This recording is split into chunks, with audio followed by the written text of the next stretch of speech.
all you beautiful people out there. I am Mrs. Realistic. Welcome once again back to my channel. We have some more Dylan Moran up on deck, and this is care of Zdenek Svoboda. Thank you so much for this request. This is from back in 2004, where he discusses having couples as friends and modern music. This should be interesting, knowing his sense of humor. If you like what I do, please don't forget to like and subscribe, drop a comment down below, click the bell for notifications so that you will always know when another video comes out. And without further ado, let's get into it. Maybe it's just sophistication, you know?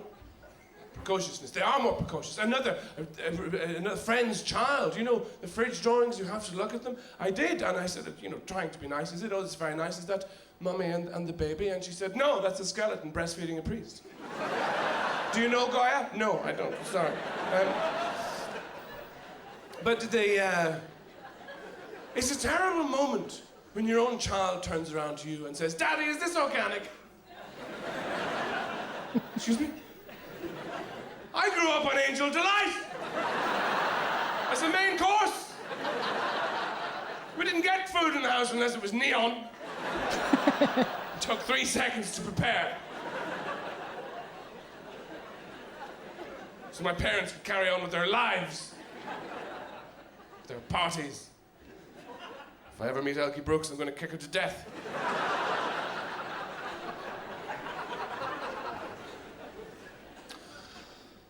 I mean, I'm jealous, hugely jealous of my parents' generation.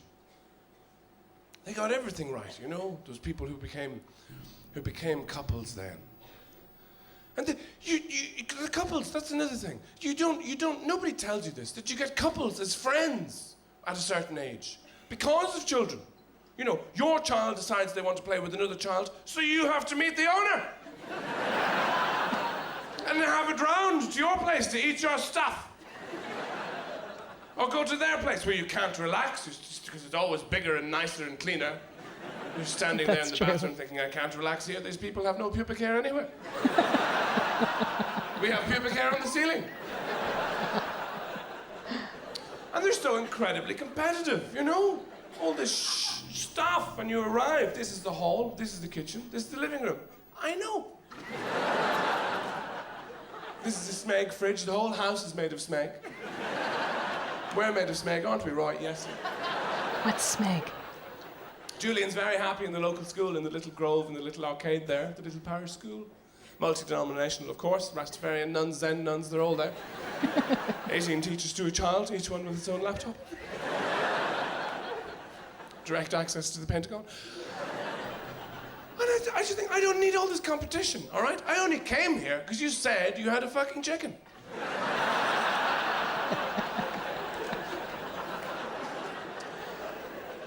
But my parents' generation, you know, the baby boomers, the post-war people, they had everything. They had it right, you know, because they came to sexual maturity in the 60s, and the government said to them, what do you want now? And they said, oh, I don't know, how about the pill? Could we get the pill? You know? I said, sure, there you go. So what else is going on? Well, there's music, fine, here's the Beatles. The Stones are coming in later this evening, there's the Velvet Underground. Janis Joplin has just gone to lunch. So, if you want something to do in between now and then, I'd grow my hair and fornicate if I were you. If things get slow, you could always paint your houses brown and orange and discover the avocado. And then when it was my generation's turn, when it was our goal, you come to sexual maturity, and you say, what's going on, what do we do now? Don't fuck anybody or you die! Never mind, here comes MC Hammer. Not exactly a square deal. He must be my age. I mean, I have tried, believe me, I have tried to like rap. And it makes me feel so very, very old. I have tried to get home with the Downies. Home with the Downies. I can't do it. I understand blues music, you know? It's wonderful, a story of a people's disenfranchisement. I ain't got nothing, and they're taking that away, too. I haven't even got a guitar. I'm strumming my fucking belly button here. Wonderful wonderful names, all those guys, you know, Blind, Dead, McJones. But with rap, it's not like that. It's all about what people have got, about attainment, you know? It's very aggressive. So Wow, I got good pecs, point. I got limos, I got bitches. My limo's powered by bitch juice and all my spare pecs are in the limo.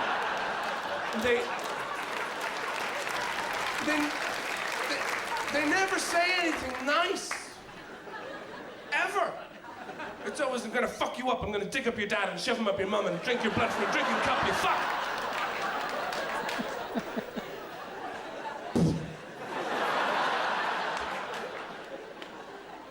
Where is the dignity in that?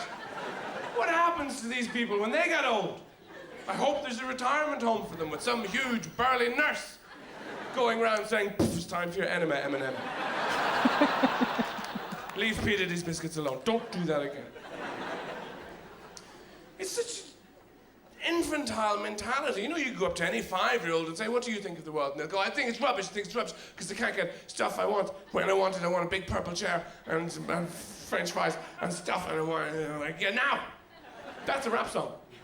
Because that's what these guys get millions of dollars for this horseshit. And they immediately go out and spend it all on a floor-length white mink coat, cheeseburgers, and a jet. A lot of them, yeah, that's so true. I was in this bar a couple of years ago. I will never forget this. It was called, this song came on, rather. And it was because the bar was terrific. It was empty, you know? I went in, I had a paper or a book with me. I just wanted an hour, you know, to sit and be. And it was wonderful. Nothing nicer than an empty bar. And then this song came on. I will never forget it. It was called The Funk Soul Brother. I'll always remember that because it was also all of the lyrics. And it was that school of songwriting, you know, very easy on the words in case they get wasted. I don't know what, there's a shortage. And it sounded like a million fire engines chasing 10 million ambulances through a war zone, and it was played at a volume that made the empty chair beside me bleed. And it went, The Funk Soul Brother, right about now. Yeah. It's the Funk Soul Brother. Check it out. It's Funk Soul Brother, essentially. He's coming at you. Funk. It's the Funk Soul Brother. And after a while, I began to penetrate the meaning of this song, you know. I gathered that somebody was about to arrive, and everybody else was terribly excited. Maybe he was bringing cake or something, they didn't say. But you see, the thing is, he wasn't there yet. That was the hook. And I'm not saying it's a bad song, you know, or anything like that. All I'm saying is that you could get, I don't know, a broom, say, and dip it in some brake fluid and put the other end up my arse and stick me on a trampoline in a moving lift, and I would write a better song on the wall. That's all I'm saying.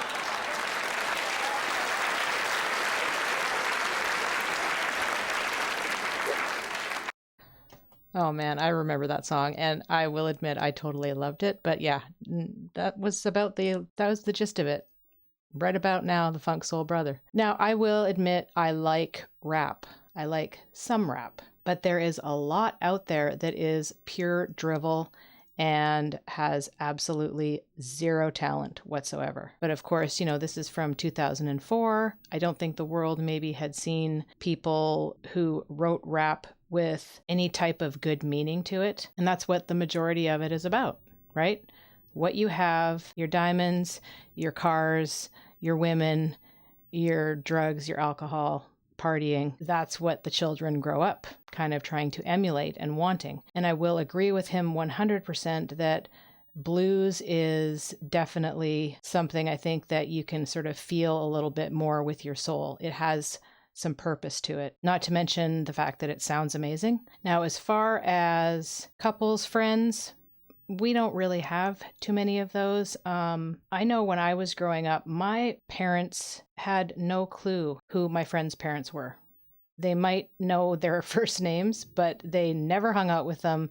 They had zero interest in trying to become friends with them. I don't know if any of you have similar situations, but growing up in the 80s, as you know, in elementary school through the 80s and high school through the 90s, we just kind of did our own things. And my parents didn't hang out with any of my friends' parents. Now it's all about play dates and, you got to hang out with the parents. And well, what if you don't like the parents? That's a big thing, right? Thankfully, the parents of my kids' close friends are pretty cool people, but we don't really routinely hang out together. They're older now, so, we don't do play dates. But when they were younger, I had a pretty good group of girlfriends and we would all hang out together. That said, we became friends because of our similar beliefs. So it all worked. Our kids weren't school age yet. And now, of course, we homeschool. And so it's a lot of shuttling to and fro. I'm like him. If somebody said they had chickens, though, I'm going over. And there is kind of like that competition feel, like they always seem to have the nicer, bigger house. And so then you're like, ugh, I don't want them coming over to my house. It's a complete disaster. We got 3 kids and our house is extremely lived in. So thank you for this request. That was a good chuckle. I hope all of you out there are having a wonderful day. And as I always say, we'll see you in the next one. Peace.